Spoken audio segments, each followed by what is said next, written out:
여러분 안녕하십니까? 뉴스데스크 제주입니다.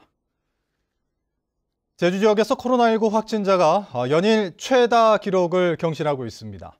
이런 가운데 전염력이 높은 오미크론 변이가 우세종으로 완전히 자리 잡은 것으로 확인되는데요.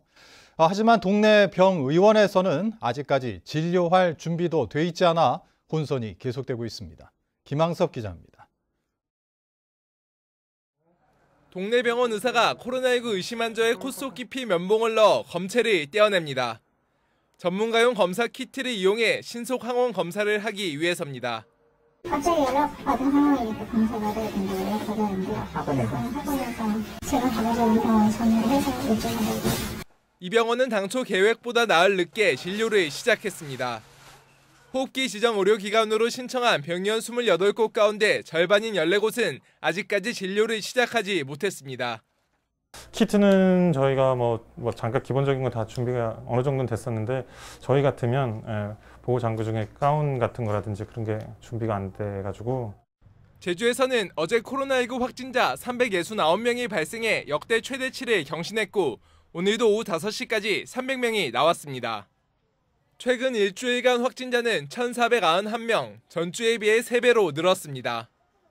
병상 가동률은 44%로 높아졌고 재택치료자도 1,183명으로 늘었습니다.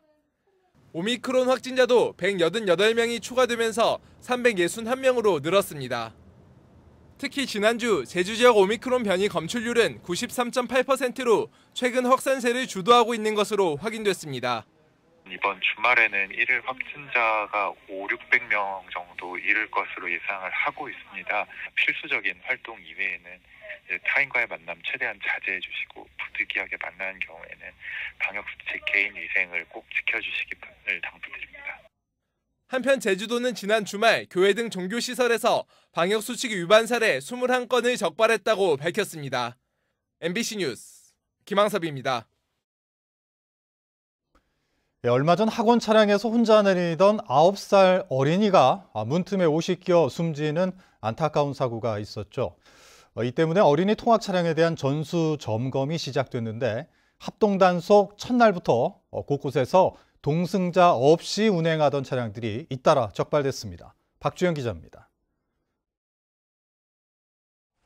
어린이 통학 차량 단속 첫날 제주시내 한 초등학교 인근 도로. 경찰 단속 시작 20분 만에 동승자 없이 운행하던 차량이 적발됩니다. 동승자 안 타신 건 벌금 사항이고 일단 애들부터 먼저 합찰시키세요. 어린이 통학 차량 신고 필증을 비치하지 않고 운행하던 차량도 잇따라 적발됩니다. 방송만 혼내라면 뭐 와가지고 무슨 보고. 경찰 단속 첫날 형사처벌 대상인 동승보호자 동승위반 9건 등 위반 사항 20건이 무더기로 적발됐습니다. 또 어린이 보호나 정지 표시 등 차량 안전 기준 위반도 32건 적발됐습니다. 3월 말까지입니다. 그 어린이 보호 구역 및 또 그 학원 밀집 구역에 대한 단속이 실시되는데 이게 정착될 때까지 지속적으로 실시할 예정입니다. 제주도 교육청과 한국교통안전공단 등이 어린이 통학 차량 전수조사에서도 첫날부터 위반 사항이 적발됐습니다. 지난해 하반기부터 운행 기록 일지에 동승자가 탑승하지 않았다고 표시한 건데 넉 달 넘게 교육당국도 파악하지 못했던 겁니다. 코로나다 보니까 아이들이 이제 학원에 등원할 때도 있고 등원을 하지 않을 때가 있어요. 그러면 이제 차량 같은 경우에도 이제 탄력적으로 아무래도 이제 움직이게 되는데 한 동승자를 이제 2명을 다 이제 채용하기에는 학원에서 약간 좀 부담이 되기도 해요. 9살 어린이 사망 사고가 나서야 이뤄진 단속은 일정을 사전에 공개해 효과가 떨어진다는 비판이 나오는 상황. 어린이 통학 차량 단속이 대대적으로 실시됐지만 형식적인 수준에 그쳤다는 지적도 나오고 있습니다. MBC 뉴스 박주연입니다. 제20대 대통령 선거가 30일 앞으로 다가왔습니다.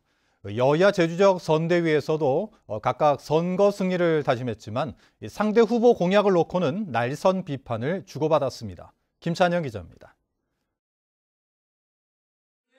지난달 말 제주 선대위 구성을 마치고 각종 위원회를 발족하며 민심 챙기기에 나선 더불어민주당 제주도당.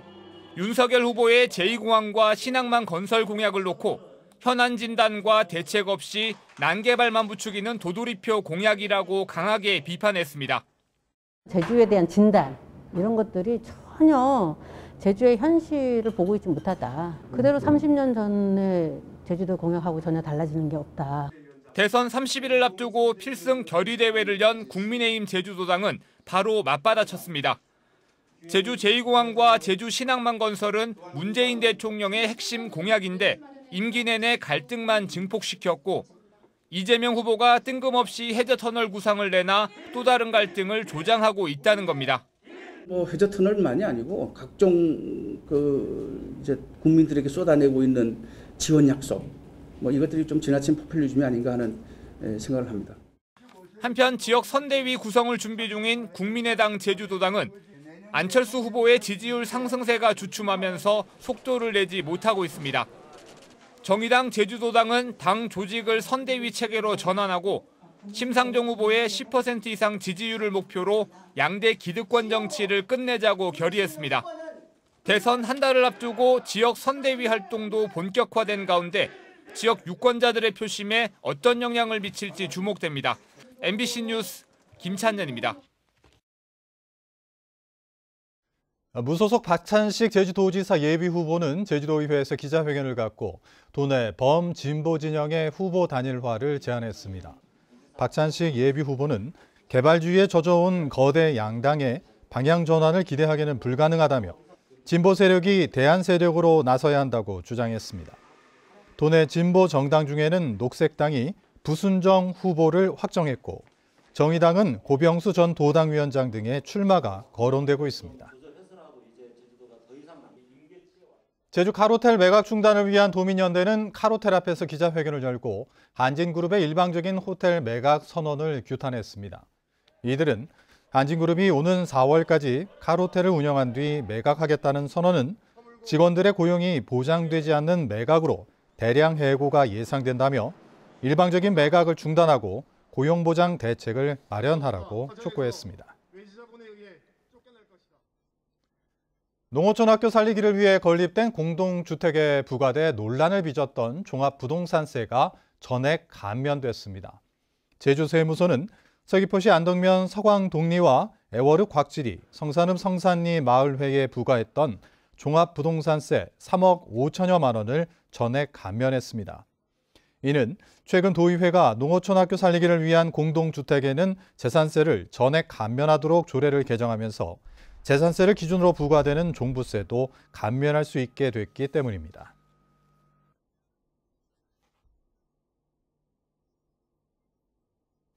뉴스데스크 제주를 마칩니다. 고맙습니다.